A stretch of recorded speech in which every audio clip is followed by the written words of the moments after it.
Yo, what's good, fam? It's your man Jay. I'm back with another episode of Evolutionary Comics, and today is my haul video.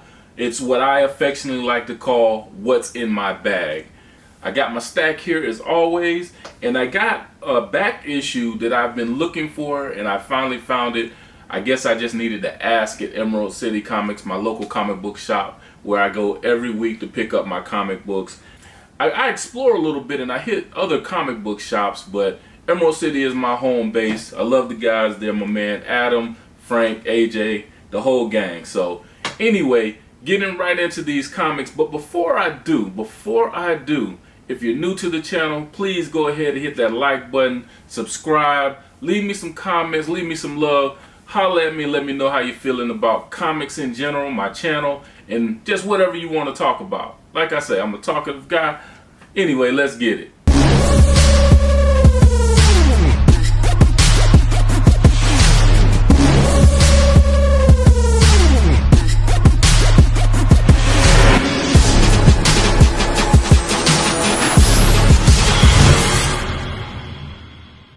Alright, so first up, I have been looking for this book, and the chick on it is just super sexy, and she is the Crimson Avenger. I think she is actually the third level of Crimson Avenger because there's been a couple other Crimson Avengers before, but this is the Justice Society of America. This book is Justice Society of America number 52 to be exact. This book is written by Jeff Johns, and this just looks dope as hell to me. I love this. So I had saw it on somebody else's page, and I was going through and I was like, as you know, I always try to get all the black superheroes' first appearances. This happens to not be her first appearance. She actually appeared in Stars and Stripes number 9, so I am going to be on the lookout to try to acquire that. But this is where she makes her second appearance, her return, her first cover appearance. I thought it was real dope, so I grabbed that, and they had two, so I had to have the two. Alright, so next up, sticking with my man Rodney Barnes. Hey, he's killing it. He's one of my favorite writers in the game right now. He's been doing a lot of great work with Philadelphia. And we're on to seeing what's going on with James Bond. Ian Fleming's James Bond. James Bond has always been one of my favorite TV or movies growing up. My name is James, aka Jay. So I'm a fan of all things James. And James Bond, there's a lot of speculation about where the character is going to go on TV or in the movies or whatever. So Rodney Barnes is taking over as a writer. As you see, it's just the typical James Bond guy. I'm not sure who that's supposed to be, Sean Connery or, whoever. But I'm definitely going to check it out because my man Rodney says so. Love his work. I love everything that he does, and love it so much that I also got the Army of Darkness number 79. Both of these, I think this one is done by Dynamite. This is also done by Dynamite. This is issue 2, that's issue 1. And the last issue was interesting because it reminded me of the Warriors movie. So I'm interested to see where it goes from here. I'm going to see, how my man Rodney kind of finagles this through. As you see, it's a whole bunch of zombies around, dude. So we're going to definitely check this out. This is the 1 in 10 variant, the Suidam variant is the person's name who did it. But I got it because Rodney's attached to it. What up, Rodney? Alright, so moving right along, I have my Dark Horse, and then I'm going to get into DC. Dark Horse is Black Hammer Reborn.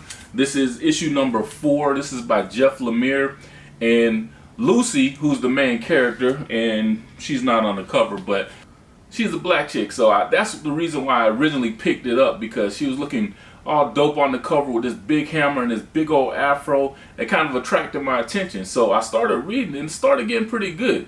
So Lucy is kind of retired. She's, her father was Black Hammer, and now she's retired, and they're supposed to pass the mantle on to her daughter, but there's some world-changing events going on. Her husband cheated on her, so she's got a lot going on in her personal life. So we're just trying to figure out where Lucy is going to go, if she's going to jump back into it. She doesn't want to, but if she doesn't, then who's left to do it?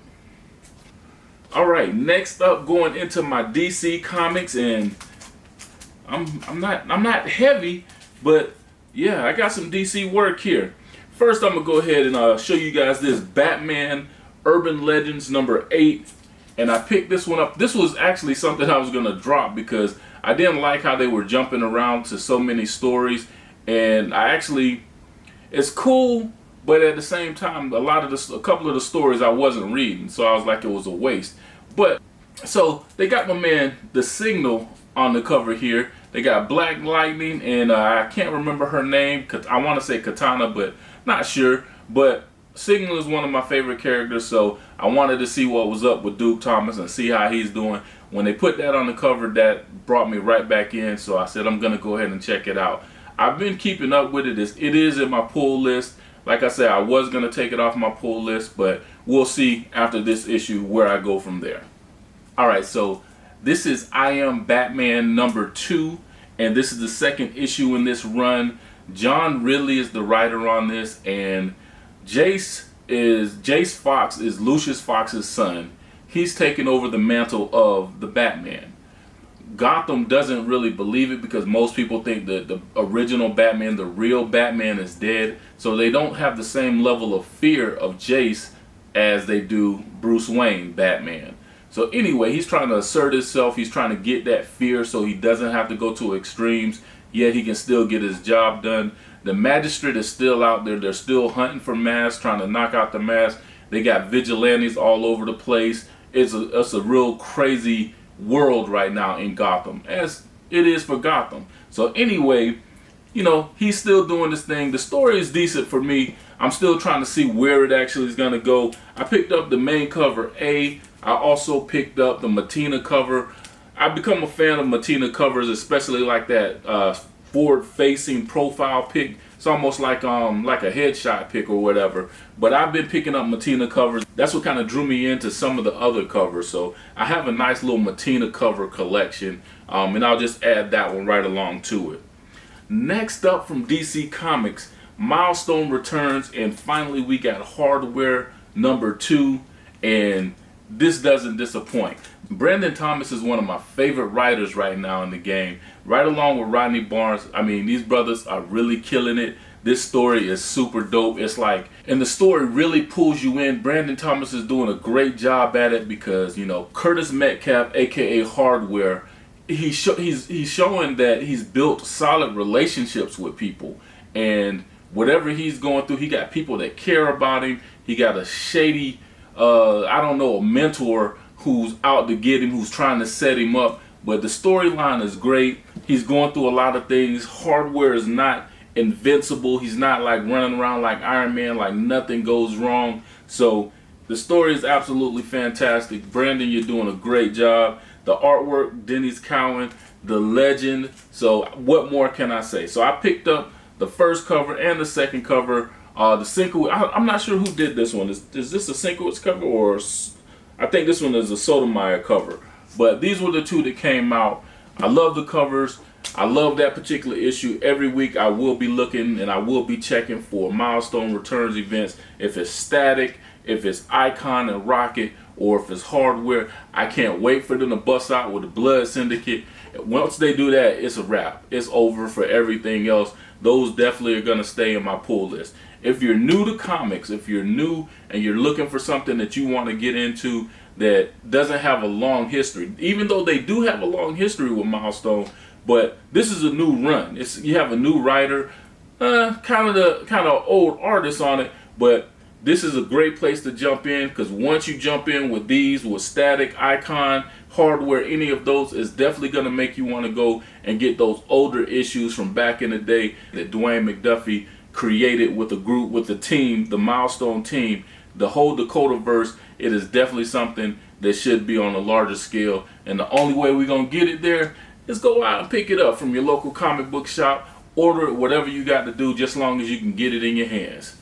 Alright, so moving right along, right into my Marvel stack, and this is the first time in a couple of weeks that Marvel has been like the majority of what I picked up. So that's pretty good, because I'm originally a Marvel guy. What kind of got me into DC is Black Lightning and The Signal, I'm really kind of late to the party, so to speak, with that. But then I started reading some of the stuff about Batman because like I said in one of my previous videos, I'm not a fan of Batman himself, but I'm a fan of Gotham City because it's a whole character in itself. Arkham Asylum, everything. It's a different beast when it comes to Gotham. You can take Batman out, put another hero in there or another person in there, and I think it's still going to generate the same interest because Gotham is Gotham. You know what I'm saying? Gotham City. Anyway, moving into my Marvel books, Darkhold Iron Man #1, and I just got this is the variant cover. There's a cover A, and then there's this one. This one is the Torme cover 1 and 10. I love the cover. I love the artwork. I actually just followed him on Instagram. I tagged him, so if you're over on Instagram, just look up Evolutionary Comics. You'll find my Instagram there, and you'll see all the books that I pick up. I don't put all of them on there, but all the ones that I really like, the covers and everything, you'll find them there. So check me out on Instagram. Follow me there. Soon to be a Facebook page coming soon, so I can have better interaction because it's a difficult process to get people to leave comments on YouTube sometimes. I know I personally watch YouTube on my smart TV. I rarely watch it on my phone or on my computer. So I got to do it just when I want to make comments. So we'll figure it out. Anyway, next up from Marvel is the Mighty Avengers #49. And we're still dealing with She-Hulk in this particular book. And she's now the Winter Hulk. I haven't been reading it. I know it's like I'm like 3 or 4 issues. I think this is the finality of it. I know I was peeking through this book already, and on the cover you got Ghost Rider and Deadpool, so not sure how they, what they have to do with the story, but I peeked inside and I saw towards the end that there's a battle going on. Seen my man Black Panther and how he's dealing with things, and they're talking to people, other characters that I don't know who those characters are, so I definitely got to read to catch up on it. This is another book that I actually was going to drop from my pull list just for a short time until the story picks up. I wasn't too excited about it or anything, but I'll keep riding with it at least to see what happens with Black Panther. So anyway, alright, so next up is Kang #3, and the young Kang, Franklin Richards, is still out there trying to find his way, trying to find some type of revenge on the older Kang, his former mentor, I guess you could say. But he runs into Dr. Doom. He was fighting Rama-Tut, then all of a sudden he has to deal with Doom. He just lost his girl Ravonna, who was the Moon Knight. This story is all over the place. You definitely got to check out #1 and #2 to get to #3, find out what's going on. And yeah, so Doom versus Kang. This cover is awesome as well. I don't know how that battle would actually carry out. I do see what happens at the end of this one, and I'm gonna just leave that for you guys to check out when you pick it up. That's Kang #3. It's being written by Colin Kelly and Jackson Lansing as well, by the way. Alright, so next up is X-Men #4. This is being written by Jerry Dugan, and this cover is hella dope. The Headless Horseman. This is right in time for Halloween. Halloween's coming up soon, and this one I know is going to be interesting. I've already was into the series, but this one is definitely going to be an interest for me because one of my, I guess you could say one of my favorite villains, but a villain that I have a lot of interest in ever since I saw him in, I believe it was Black Panther #22, I believe the Christopher Priest run, if I'm not mistaken. I can't remember which run it was in, but I think it was like #22. But anyway, Nightmare. So Nightmare is in this one, and right in time for Halloween, like I said, we're going to see how Nightmare affects these mutants and what happens in this one. This is X-Men #4. There's a couple of different covers for that one. I picked up this one solely because it has the Headless Horseman on it. So, Ichabod Crane style. Anyway, moving right along. Alright, so next up from Marvel Comics is Symbiote Spider-Man Crossroads. This is #4. I picked this one up. I've really been enjoying the artwork on it. I still got to catch up. I think I read 1 and 2, so I got to find out what's going on in 3 and 4. But the story's been pretty decent. There's far too many different Spider-Man books out. Miles Morales is going to be my first pick at all times. I was into the Amazing Spider-Man. I didn't pick that one up this week. I know Peter Parker's in the hospital or whatever, but I don't know if I want to keep that on my pull because, as you see, my pull list is mighty thick. But right along with saying that is my next book up, and this is Marvel Comics Miles Morales. This is number 31, and I hate people that you out on a date, you trying to kick it with your girl, you finally, and especially when it's a new relationship, you know what I'm saying? And it's like you first get your first little kiss and you getting all into it, and then somebody got to come along and cock block the whole situation. Usually I like Taskmaster, but Taskmaster is a straight buster for this one. Miles was just chilling, minding his own business. Him and Tiana up on the roof. They having, they little romantic time. And this fool want to start shooting arrows at him. So Miles got to deal with whatever he has to deal with. We don't know who Taskmaster is trying to, we don't know why he's there, what he's trying to do. So anyway, to find out a little bit, pick up this Miles Morales number 31, I'm sorry. Alright, so there's a couple different covers for this Miles Morales number 31 issue. I picked up this one because I liked it. I hate that costume, so I've been kind of slack on picking up anything else. I know I have some stuff coming in the mail. Hopefully it's nothing that's going to be just what I've seen in the store so far. The exclusive covers that I ordered, they had to be dope for me to want to order them, but anything else, I love the story. I'll stick with that, but y'all need to do something about that costume, yo. Alright, so my last book this week, and I always say I try to save the best for last, and this cover right here is super dope.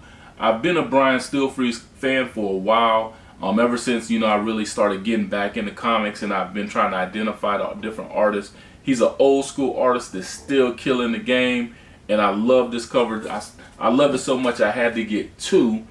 One of these is definitely going to get slabbed because it's a piece of art, and I've come to recognize slabbing your comic books as part of like having displaying artwork on the wall or something like that. But yeah, I love this cover. This is going to be a new origin story. It's not being written by John Ridley, who's actually going to be writing the main title of Black Panther. This one is actually being written by Tonye Onyebuchi, and I think that's the right way to say the name, but I'm gonna definitely check it out. This, like I say, it's a new origin story for T'Challa, and how he acquires his Black Panther powers, and how everything, how his youth was. So I'm gonna definitely check that out. I love anything Black Panther, as you know, but I definitely am feeling this cover. This is one of the dopest covers I've seen in a minute. So as far as me, I think this would definitely go with the aesthetic in my father's house. My father has like a lot of African artwork. It looks like a museum. There's so many different pieces, but yeah, this would definitely fit right in. Little piece of me. So I might go get another cover. So when I get it slabbed, maybe I can get Mr. Stelfreeze to autograph it one day for me and add it to the collection of great art. So yeah. So those are my pickups for this week. Again, I tell you, man, if you're not subscribed to my channel, if you're new to the channel, go ahead and hit that subscribe button. Help get me over the 100 point so I can have 100 subscribers and keep going up from there. Always, my comment box is open. Hit me in the comments. Let me know what you think about my channel, what I can do to improve it. If there's any little tips that you can give me to like kind of excel, stay tuned, because I am going to change the content up a little bit. I do believe that that's one of my issues is when you get complacent and you start doing the same thing, it gets a little bit redundant. So you got to tweak it a little bit to bring about new content, something to interest the masses a little bit more. So anyway, YouTube fam, I appreciate you for hanging with me. If you stuck with me this long, continue to evolve, continue to check me out on Evolutionary Comics.